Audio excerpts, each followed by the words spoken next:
Well, hello, darlings. Drop your hellos in the chat. That's right, join me in bed. Climb into bed with me.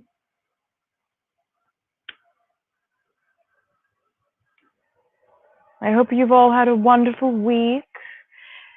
And do tell me if you can hear me all right. We're trying a new microphone system to see if it works. But in the meantime, climb into bed. Get yourself something delicious to drink. All right. And I can show you my new hat. Look, look, look, look. While we gather, look at this. Look at this. Just glorious. Actually, whoop, better. That. Look at it. Oh, very happy. This is a new purchase. Every time you contribute to the show, you enable things like me buying hats.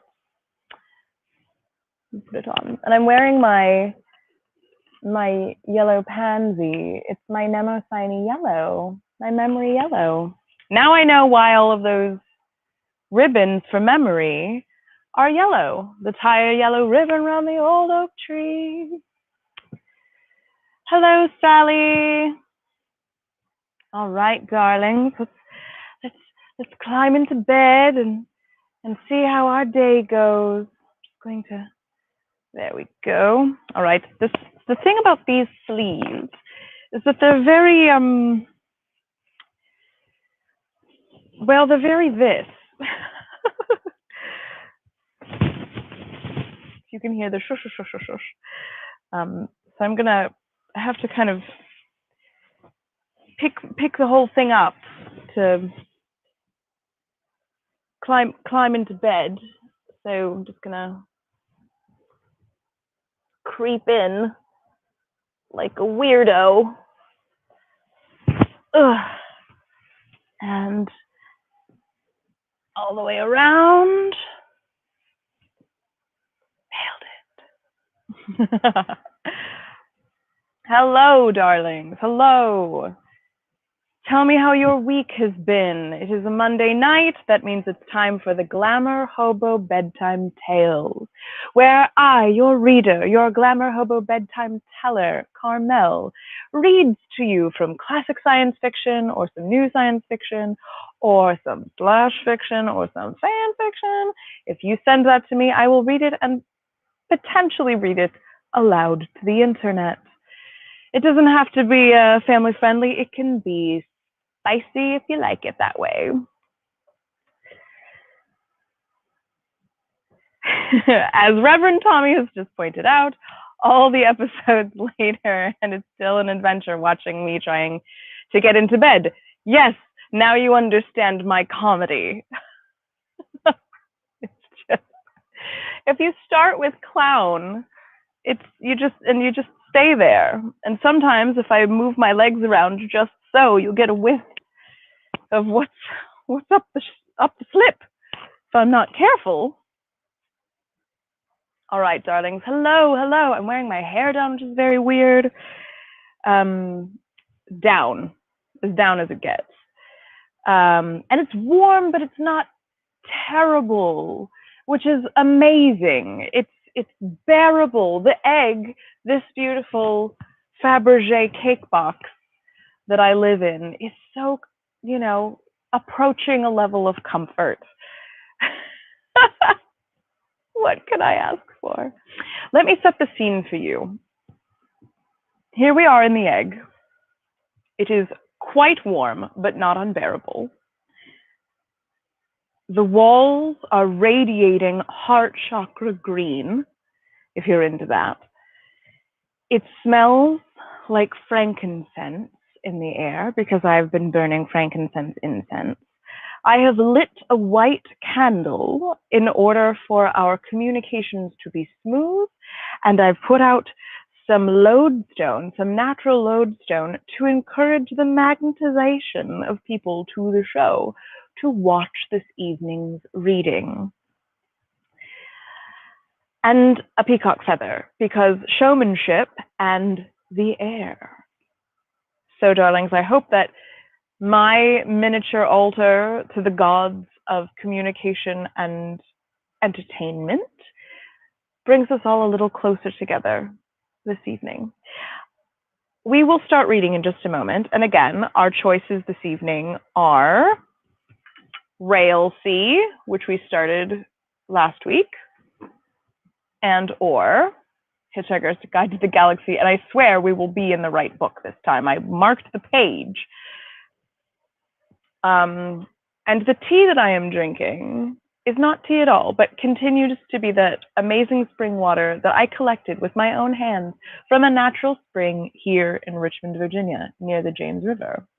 So, coming to you from Powhatan Land, Bedtime Tales.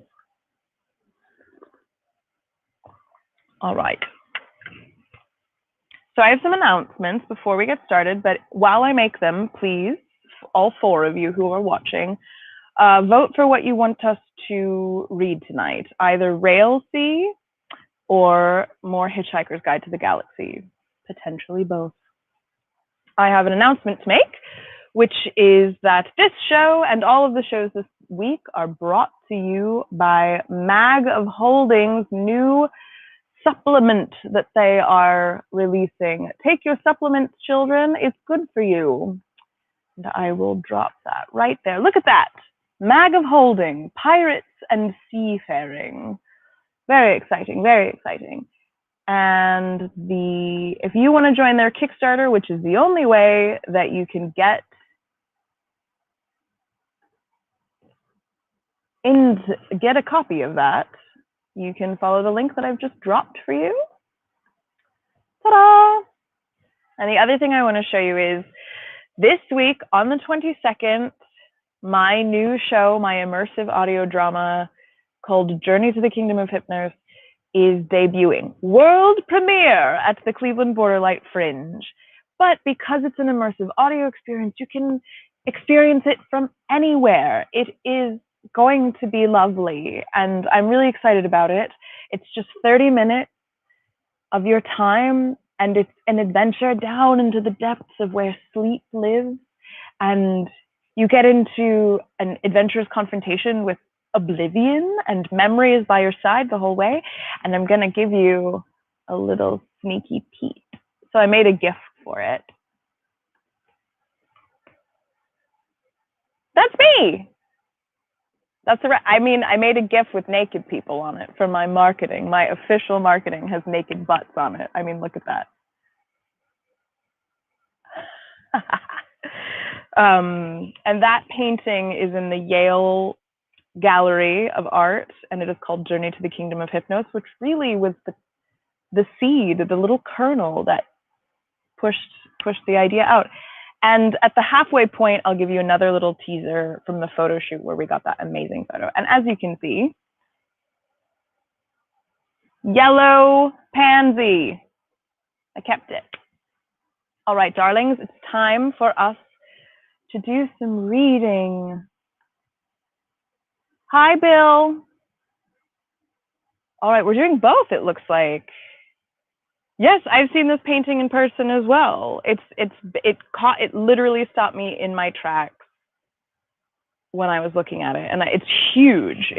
It's like 3 or 4 feet long, and like 3 feet tall. It's a long rectangle, just like a screen. It just stopped me in my tracks.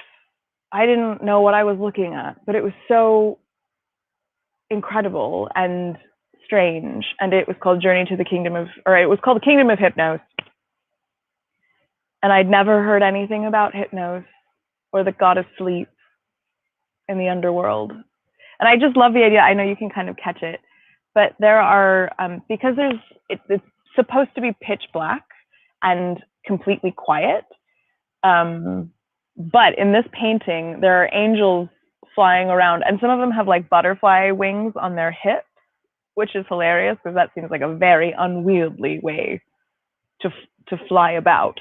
But some of the angels actually have cowbells tied around their necks and their waists, as if to say, like, it's very dark, so we've tied a bell around you like a cat.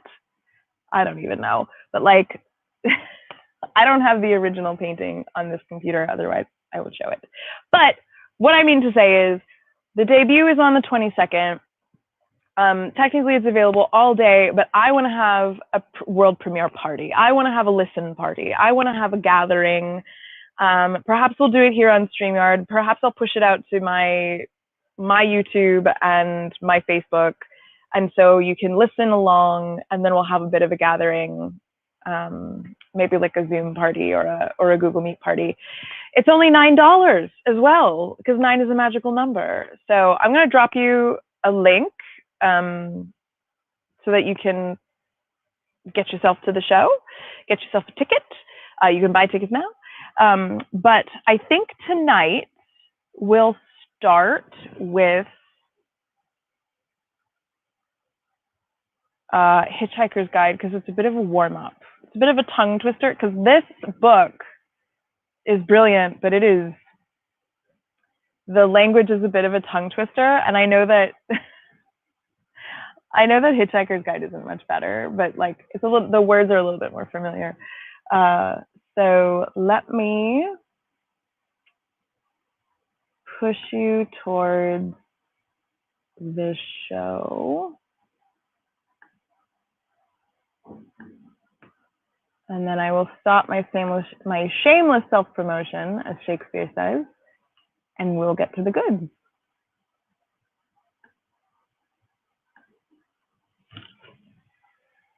All right, that is a link to the Cleveland Borderlight Fringe where you can get tickets.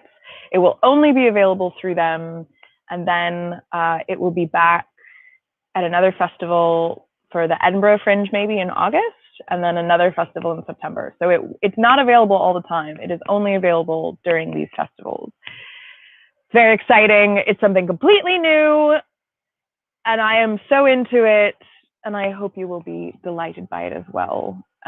So Thursday night, I'm thinking at like 10 Eastern, we'll have a listen and then an after party. So stay tuned on my Facebook and my Instagram. All right, get your tea, darling. It's time to Hitchhiker's Guide. How are you feeling about the sound quality this week? Is the quality of my voice better than usual? I have to say, I can raise my voice and I can sing, and it doesn't blow out the microphone. That's the hope. Anyways, so please drop in the chat, like, does it sound better than it usually does? That will help me make decisions for the future. Is there clicking? Is there rattling? All that. All right. It's clear. Loud. You are louder than it seems. What does it seem? Is it bad? I think it's good. Hi, Zalani. All right, darling. It's time. Oh my God, this is so ripped. Whoa. I'm gonna do this for an hour. This is better than Hot Tub Girls, right? Just do this. Ah! All right, everybody be cool.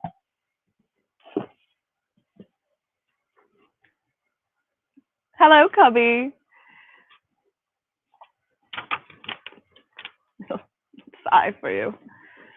Woo. Warm. I said it was more manageable than usual. It doesn't mean it's not still hot as balls. All right.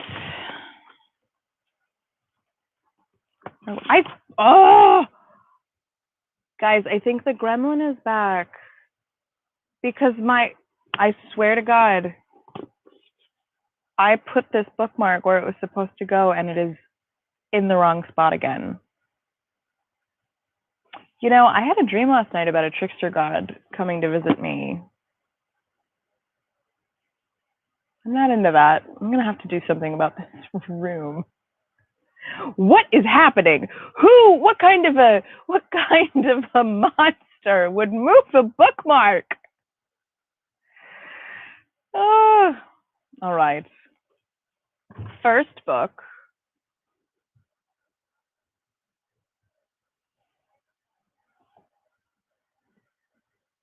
Chapter 18, probably? Oh my god, I cannot believe we continue to lose.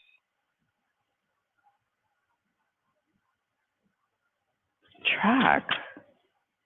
We were definitely on Magrathea. We met Slarty Bartfast.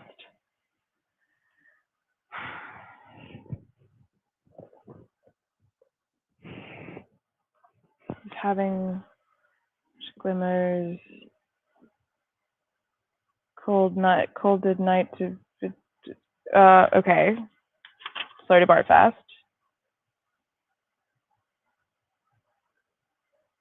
Slarty Bartfast. Classic. A bookworm. That's the kind of monster that would move your bookmark.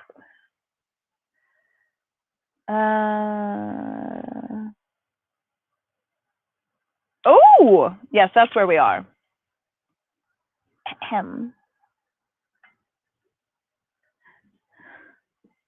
Chapter 23, everyone's favorite.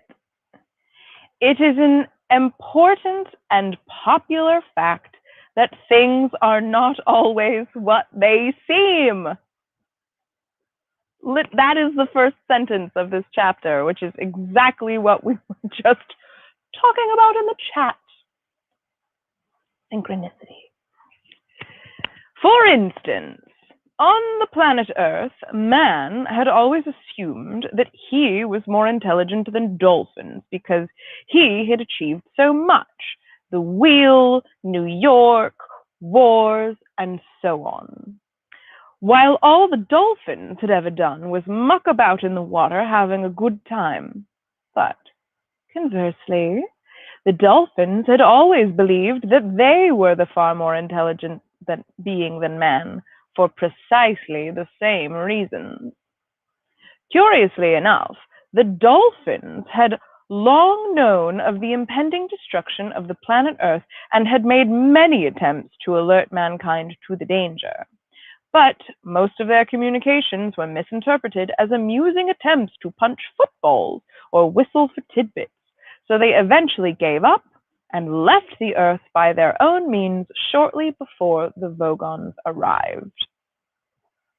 The last ever dolphin message was misinterpreted as a surprisingly sophisticated attempt to do a double backward somersault through a hoop whilst whistling the Star-Spangled Banner.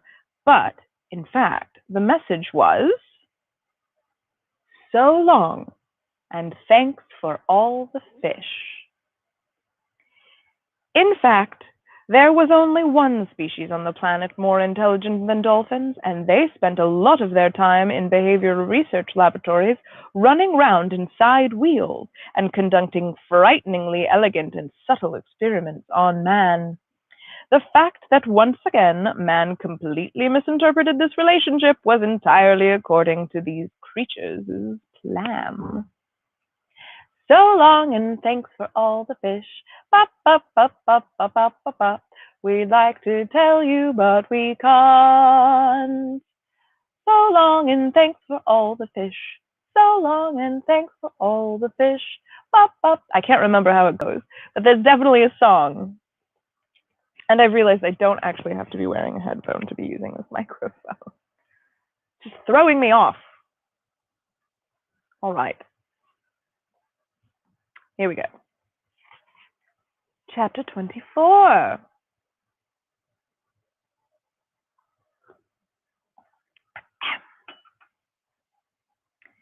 Silently, the air car coasted through the cold darkness, a single soft glow of light that was utterly alone in the deep Magrathian night. It sped swiftly. Arthur's companion seemed sunk in his own thoughts, and when Arthur tried on a couple of occasions to engage him in conversation again, he would simply reply, asking if he was comfortable enough, and then left it at that. Arthur tried to gauge the speed at which they were traveling, but the blackness outside was absolute, and he was denied any reference points. The sense of motion was so soft and slight he could almost believe they were hardly moving at all.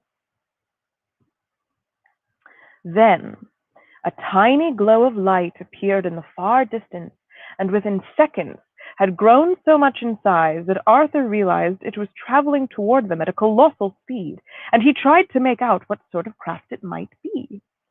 He peered at it, but was unable to discern any clear shape, and suddenly gasped in alarm as the air car dipped sharply and headed downward in what seemed certain to be a collision course. Their relative velocity seemed unbelievable, and Arthur had hardly time to draw breath before it was all over.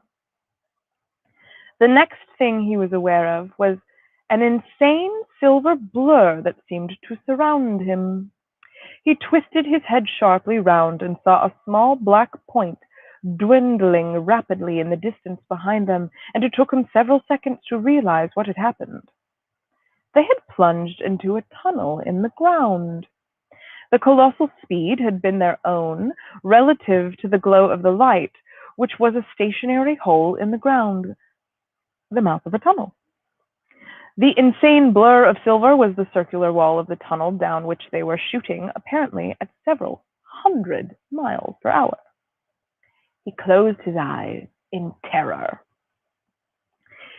After a length of time which he made no attempt to judge, he sensed a slight subsidence in their speed, and some while later became aware that they were gradually gliding to a gentle halt.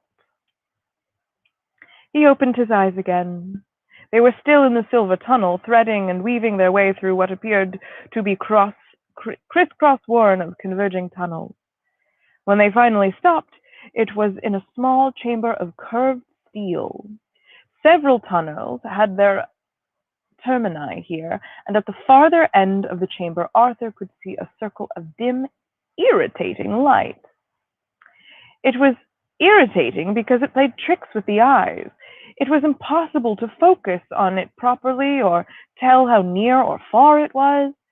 Arthur guessed, quite wrongly, that it might be ultraviolet. Slotty-Blotfast turned and regarded Arthur with his solemn old eyes. Earthman, he said, we are now deep in the heart of Magrathea. How did you know I was an Earthman? Demanded Arthur. These things will become clear to you, said the old man gently. At least, he said with a slight doubt in his voice. Clearer than they are at the moment. Do you like my Bill Nye impression? Because that's what I'm going for. I can pitch it up and make it a little bit more nasally. Things will become clear to you. Do we want to go there?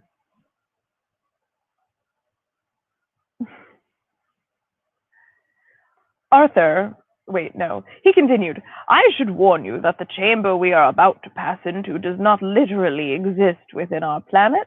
It is just a little too large. We are about to pass through a gateway into a vast tract of hyperspace.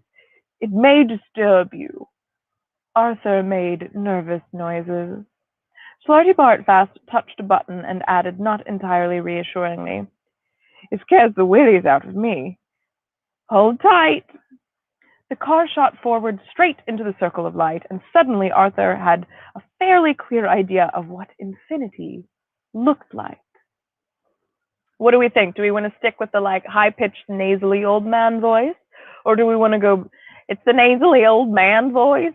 Or do we want to pitch it back down to the kind of bumbling, I'm so sorry, pardon me, kind of Bill Nye, like a Bill Nye impression? What do you think? For Slotty Barfast.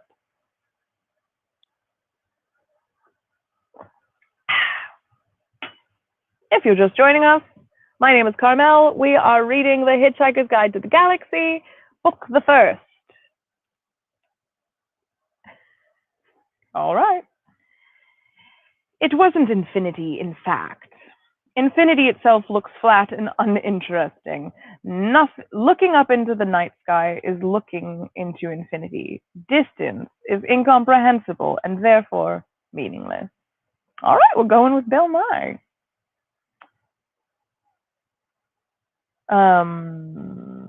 The chamber into which the air car emerged was anything but infinite. It was just very, very, very big. So big that it gave the impression of infinity far better than infinity itself. Arthur's senses bobbed and spun as, traveling at the immense speed he knew the air car attained, they climbed slowly through the open air, leaving the gateway through which they had passed an invisible pinprick in the shimmering wall behind them. The wall. The wall defied imagination, seduced it and defeated it. The wall was so paralyzingly vast and sheer at its top, bottom, and sides, passed away beyond the reach of sight. The mere shock of vertigo could kill a man. The wall appeared perfectly flat. It would take the finest laser measuring equipment to detect that as it climbed, apparently to infinity, as it dropped dizzily away, as it planed out to either side, it also curved. It met itself again 13 light seconds away. In other words, the wall formed the inside of a hollow sphere, a sphere over 3 million miles across, and flooded with unimaginable light. Welcome, said Flarty Bartfast as the tiny speck that was the air car traveled now at 3 times the speed of sound, and crept imperceptibly forward into the mind-boggling space. Welcome to our factory floor. Arthur stared about him in a kind of wonderful horror. Ranged away before them, at distances he could neither judge nor even guess at,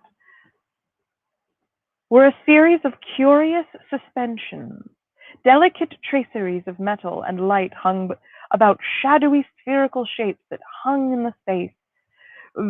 This, said Flarty Bartfast, is where we make most of our planets, you see. You mean, said Arthur, trying to form the words, you mean you're starting it all up again now? Oh, no, good heavens, no. No, the galaxy isn't nearly rich enough to support us yet.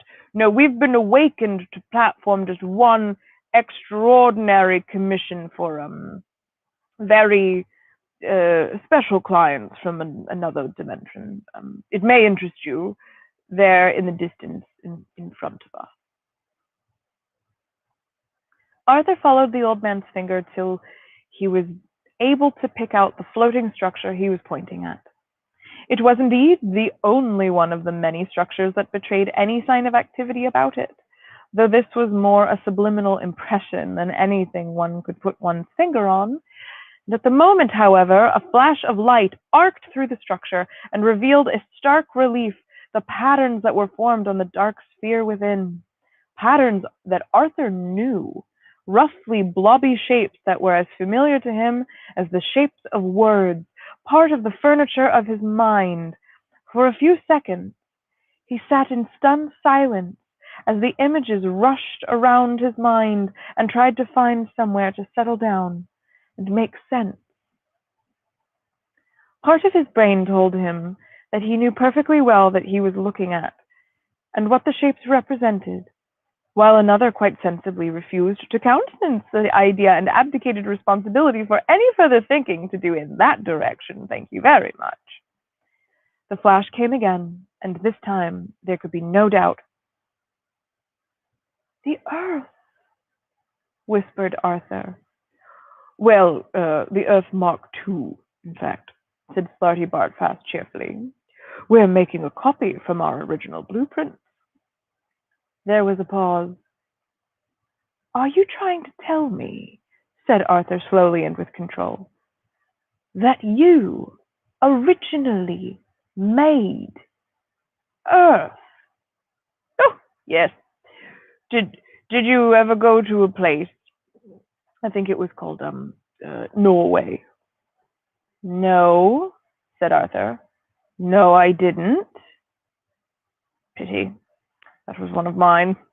Won an award, you know. Lovely crinkly edges. I was most upset to hear about its destruction. You were upset? Yes. 5 minutes later, and it wouldn't have mattered so much. It was quite the shocking cock-up. Huh? The mice were furious. The mice were furious. Oh, yes, said the old man mildly. Yes, well, so I expect were the dogs and the cats and the duck-billed platypuses, but they hadn't paid for it, had they? Look, said Arthur, would it save you a lot of time if I just up and went mad now? For a while the air car flew in awkward silence. Then the old man tried patiently to explain. Earthman, the planet you lived on was commissioned, paid for, and run by mice. It was destroyed 5 minutes before the completion of the purpose for which it was built, and we've got to build another one. Only one word was registering with Arthur. Mice. Indeed, Earthman. Look, sorry, are we talking about the little white furry things with the cheese fixation and women standing on tables screaming in the early 60s sitcoms? Slarty Bartfast coughed politely. Earthman, it is sometimes hard to follow your mode of speech. Remember, I have been asleep inside this planet of Magrathea for 5 million years and know little of these early 60s sitcoms of which you speak. These creatures you call mice, you see, they are not quite as they appear. They are merely the protrusion into our dimension of vastly, vastly hyper-intelligent, pan-dimensional beings, you see. The whole business with the cheese and the squeaking, just a front. The old man paused, and with a sympathetic frown continued. They've been experimenting on you, I'm afraid. Arthur thought about this for a second, and then his face cleared. No. I see the source of the misunderstanding now. No. Look, you see, what happened was that we used to do experiments on them. They were often using our behavioral research, Pavlov and all that sort of stuff. So what happened was the mice would be set in all sorts of tests, learning to ring bells, run round mazes and things and all sorts of things of that nature, the learning process to be examined. From our observation of their behavior, we were able to learn all sorts of things about our own. And Arthur's voice trailed off. Such subtlety, said Slarty Bartfast. One has to admire it. What? Said Arthur. How better to disguise their real natures? How better to guide your thinking? Suddenly running down the maze the wrong way, eating the wrong bit of cheese, unexpectedly dropping dead of myxomatosis. If it's finally calculated, the cumulative effect is enormous. Oh, I should do the thing with his hands. He does his with his hands. Bill Nye has T-Rex hands.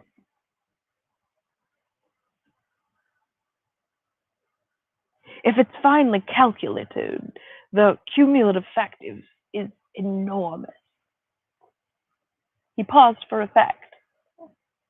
You see, Earthmen, they really are particularly clever, hyper-intelligent, pan-dimensional beings. Your planet and your people have formed the matrix of an organic computer running a 10-million-year research program. Let me tell you the whole story. It'll take a little time. Time, said Arthur weakly, is not currently one of my problems.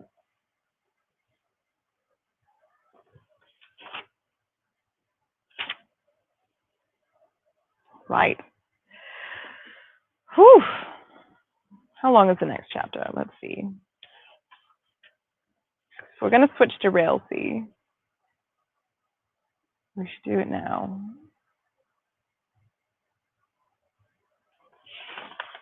I think we can do it. This one's got a lot of voices in it.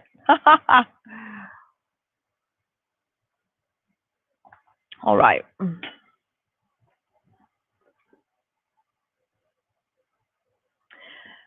There are, of course, many problems connected with life, of which some of the most popular are: why are people born? Why do they die? Why do they want to spend so much of the intervening time wearing digital watches? Many, many millions of years ago, a race of hyper-intelligent pan-dimensional beings whose physical manifestation in their own pan-dimensional universe is not dissimilar to our own, got so fed up with the constant bickering about the meaning of life, which used to interrupt their favorite pastime of Brockian ultra cricket, a curious game which involved suddenly hitting people for no readily apparent reason and then running away, that they decided to sit down and solve their problems once and for all. At the end of, and to this end, they built themselves a stupendous supercomputer, which was so amazingly intelligent that even before its databanks had been connected up and it had started from "I think, therefore I am," and got as far as deducing the existence of rice pudding and income tax before any men managed to turn it off. It was the size of a small city. Its main console was installed in a specially designed executive office, mounted on an enormous executive desk of finest ultra mahogany topped with rich ultra red leather. The dark carpeting was discreetly scrumptious. Exotic potted plants and tastefully engraved prints on the principal computer programmers and their families were deployed liberally about the room, and stately windows looked out upon tree-lined public squares. On the day of the great on-turning, two soberly dressed programmers with briefcases arrived and were shown discreetly into the office.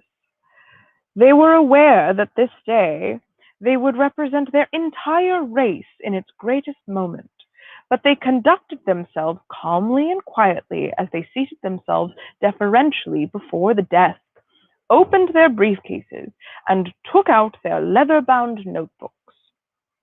Their names were Lunkwell and Fook. And now that I remember that, if I ever have a pair of pug dogs, that is the name that I will give them.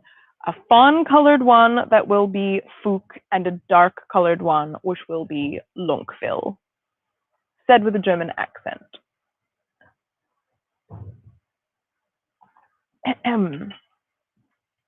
For a few moments, they sat in respectful silence. Then, after exchanging a quiet glance with Fook, Lunkville leaned forward and touched a small black panel. The subtlest of hums indicated that the massive computer was now in total active mode. After a pause, it spoke to them in a voice rich, resonant, and deep. It said, "What is the great task for which I, Deep Thought, the second greatest computer in the universe of time and space, have been called into existence?" Lunkville and Fook glanced at each other in surprise. "Your task, O computer—" No, wait a minute, that isn't right. We distinctly designed this computer to be the greatest one ever, and we're not making do with just second best. Deep Thought, he addressed the computer, are you not, as we designed you to be, the greatest, most powerful computer of all time? I describe myself as the second greatest, intoned Deep Thought, and such I am. Another worried look passed between the two programmers. Lunkville cleared his throat. There must be some mistake. Are you not a greater computer than the milliard gargantu brain at Maximegalon, which can count all the atoms in a star in a millisecond? The milliard gargantu brain, said Deep Thought with unconcealed contempt. A mere abacus. Mention it not. And are you not, said Fook, leaning anxiously forward, A greater analyst than the Googleplex star thinker in the seventh galaxy of light and ingenuity, which can calculate the trajectory of every single dust particle through a 5-week dangler-bred beta sand blizzard? A 5-week sand blizzard? You ask this of me, who have contemplated the very vectors of the atoms and the Big Bang itself? Molest me not with this pocket calculator stuff. The two programmers sat in uncomfortable silence for a moment. Then Lunkville leaned forward again. But are you not a more fiendishly disputant than the great hyperbolic omnicognate neutron wrangler of Cicerisperson 12, the magic and the indefatigable? The great hyperlobic omnicognate neutron wrangler, said Deep Thought, thoroughly rolling the R's, could talk all 4 legs off an Arcturian megadonkey, but only I could persuade it to go for a walk afterwards. Then what is the problem? There is no problem, said Deep Thought with magnificent ringing tones. I am simply the second greatest computer in the universe of space and time. But the second? Why do you keep saying the second? You're surely not thinking of the multiquartiored perspicutron Titan Muller, are you? Or the Pondermatic? Or the contemptuous lights flashed across the computer's console. I spare not a single unit of thought on those cybernetic simpletons. I speak of none but the computer that is come before me. No, sorry. I speak of none but the computer that is to come after me. Slightly different. Fook was losing patience. He pushed his notebook aside and muttered, I think this is getting needlessly messianic. You know nothing of future time, and yet it is my teeming circuitry. I can navigate the infinite delta streams of the future probability and see that there must one day come a computer whose merest operational parameters I am not worthy to calculate, but which it will be my fate eventually to design. Fook sighed heavily and glanced across at Lukeville. Can we get on and ask the question? Lunkville motioned him to wait. What computer is this of which you speak? I will speak of it no further at this present time. Now, ask what else of me you will, that I may function. Speak. They shrugged at each other. Fook composed himself. O deep thought computer, the task we have designed you to perform is this. We want you to tell us the answer. The answer? The answer to what? Life. The universe. Everything. Deep Thought paused for a moment's reflection. Tricky. But you can do it? Again, a significant pause. Yes, I can do it.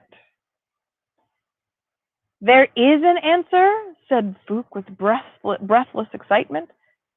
A simple answer? Added Lunkville. Yes, said Deep Thought. Life, the universe, and everything. There is an answer, but I'll have to think about it. A sudden commotion destroyed the moment. The door flew open and 2 angry men wearing the coarse faded blue robes and belts of the Cruxian University burst into the room, thrusting aside their ineffectual flunky who tried to bar their way. We demand admission, shouted the younger of the 2, elbowing pretty young secretary in the throat. Come on, shouted the older one. They can't keep us out. He pushed his junior programmer back through the door. We demand that you can't keep us out, bawled the younger one, though he was now firmly inside the room and no further attempts were being made to stop him. Who are you? Said Lunkville, rising angrily from his seat.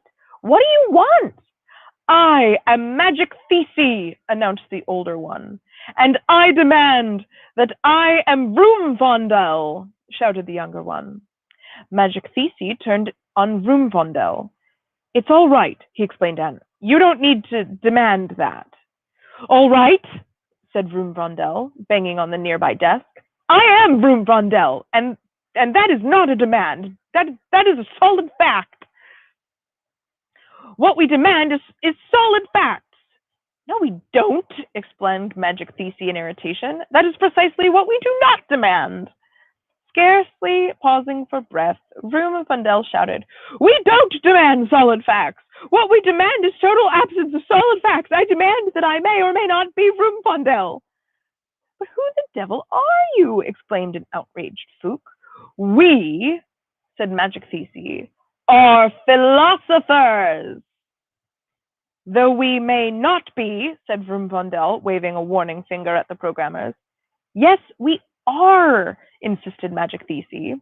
We are quite definitely here as representatives of the amalgamated union of philosophers, sages, luminaries, and other thinking persons, and we want this machine off, and we want it off now. What's the problem? I'll tell you what the problem is, mate, said Magic Thesi. Demarcation! That's the problem! We demand, said Vroomvondel, the demarcation may or may not be the problem.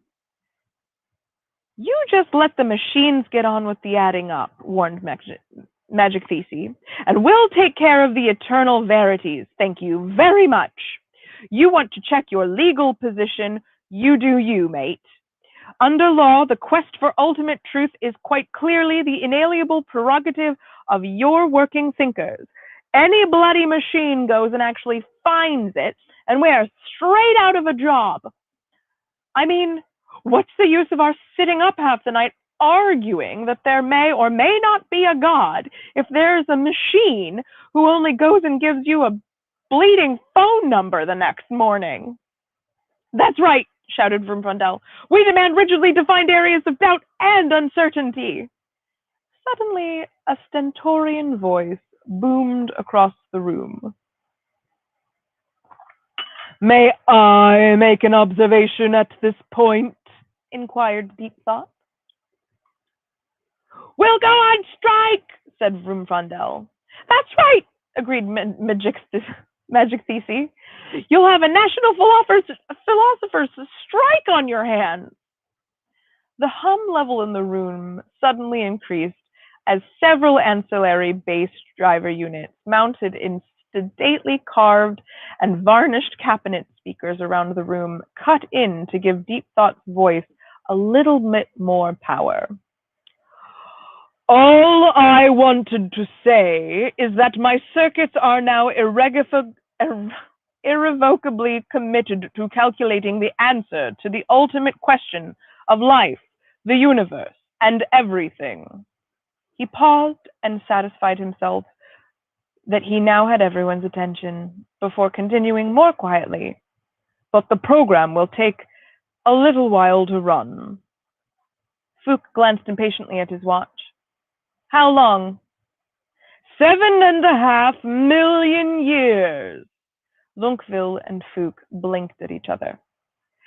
7.5 million years? Yes, declaimed Deep Thought. I said I'd have to think about it, didn't I?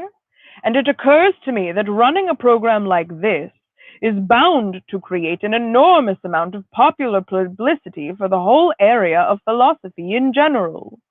Everyone's going to have their own theories about what answer I'm eventually going to come up with. And who better to capitalize on that media market than you yourselves? So long as you can keep disagreeing with each other violently enough and maligning each other in the popular press, and so long as you have clever agents, you can keep yourselves on the gravy train for life. How does that sound? The two philosophers gaped at him. Bloody hell, said Magic Thesis. Now that's what I call thinking. Here, Vroomfeld. Why do we never think about things like that? Dunno, said Vroomfondel in an odd whisper. I think our brains must be too highly trained, Magic Thesis. So saying, they turned on their heels and walked out the door and into a lifestyle beyond their wildest dreams.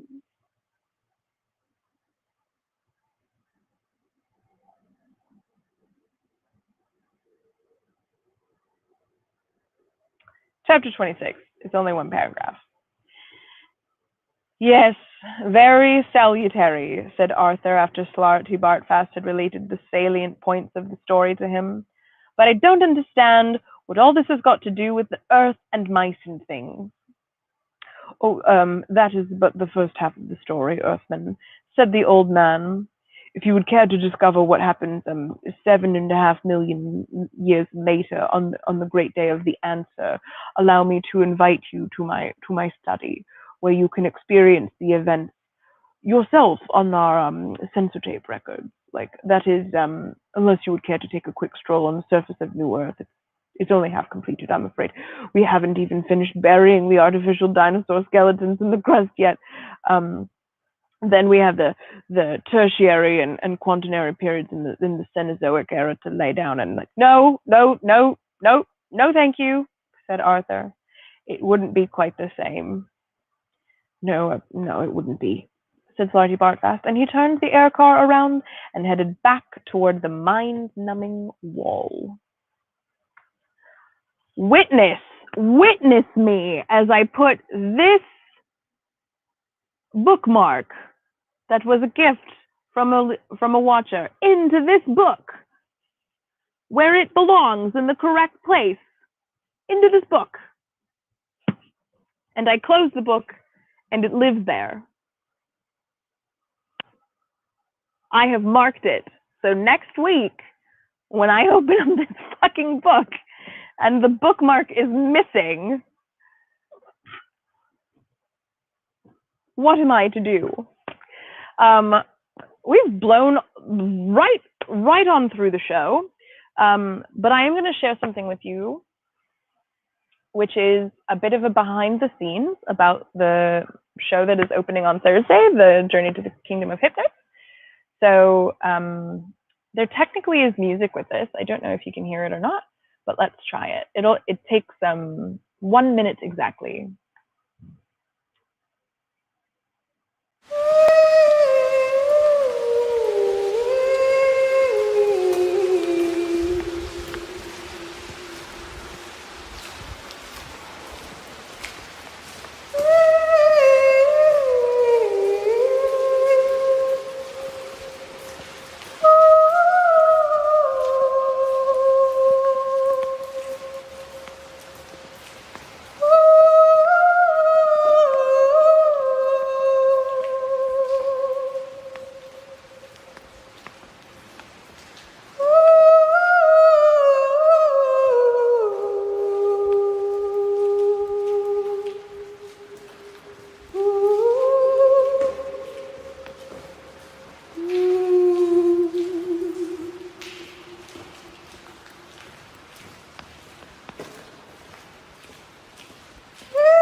Ta-da! So that was a behind the scenes. That was just from the back of the camera. We were doing a photo shoot for the show to get some marketing images for it. And I made that green gown for Nemosine because that's what she wears in paintings. And we took like 500 or 600 photos that night. And so or that day. And so we just filmed the back of the camera as it like went through all of the images. And so, yeah, it was a wonderful, cool thing. That was me actually singing, and the tunnel that you saw behind me in the video and in the photos, it is a mile long. It is perfectly flat and perfectly straight. It's through a mountain in the Blue Ridge mountain range.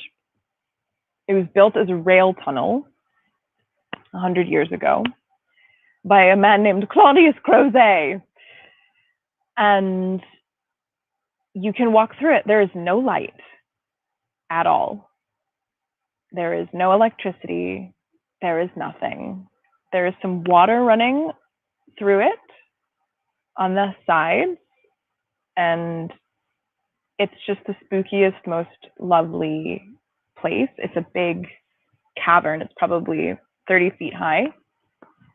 And so I walked through it with that lantern and sang, and I just recorded the sound and recorded the footsteps and the ringing and the echo and the water. And I just realized we didn't integrate it into the show. What the fuck is wrong with me? Anyways, I'm really excited about the show. It's going to be lovely. It's going to be exciting. It's an immersive audio experience. And if you do enjoy listening to me here, you're going to enjoy listening to me there. But here we are coming up on our hour mark. And I'm out of water. So, darlings, our viewership has dropped. I assume that is because you are very tired. But again, I'm going to drop that link so that you can get your ticket. It's $9. It's part of the Cleveland International Borderlight Fringe. And like I said, watch my socials, because I think I'm going to do an opening night party and listen along. Like a lock-in, which would be funny. I'm just saying. Dear ones, I hope that your week is brilliant. I hope that it is everything you need it to be. I hope you get the things that you need and that you deserve. I hope that you have lots of kimonos that are hugely sleeved, and you have lovely, fun china to drink out of, and that you have humans around you who fill you with happiness, hope, and pleasure. I hope that you have all of the hats that make you happy, and I hope that you fill your time with the Nat 21 Adventures channel, because we have so many shows. We have so many shows. So I'm going to drop this on you right now. Sundays is the Sunday Side Quest with Goblonia, which Cubby Altobelli, who's been with us here tonight, is in. Mondays is the GlamourHobo Bedtime Tales, which you have been enjoying this whole time. Tuesday is the big game, Nat 21 Adventures. Wednesdays, we will have Creating with the Crew, but Tarot with Ansa is not happening. She is on vacation. Thursdays, you've got Sonnets with Shakespeare at 9 a.m. if you are that kind of a morning person. And 10 p.m., the Gothic Horror Gaming Show, which is not a game show, but it is a show. So, darling, again, it is my privilege and my pleasure to be here with you. I hope to see you on Thursday night at 10 p.m. probably. I'm going to say 10 p.m. For a listen. I mean, it could be at 7. I don't know. Let me know. I just think 10 is fine. Because I don't know. What do you want? Tell me what you want, internet. Tell me what you want. What I want is for you to listen to the show and then for us to hang out and talk about it. That's what I want. So it will be my first truly virtual opening night. And I don't know how I feel about it. I did buy a bottle of wine for myself. So again, if you've been nourishing the service, please tip your reader or join the GlamourHobo Nation. I love you all. Good night, dear ones. Good night.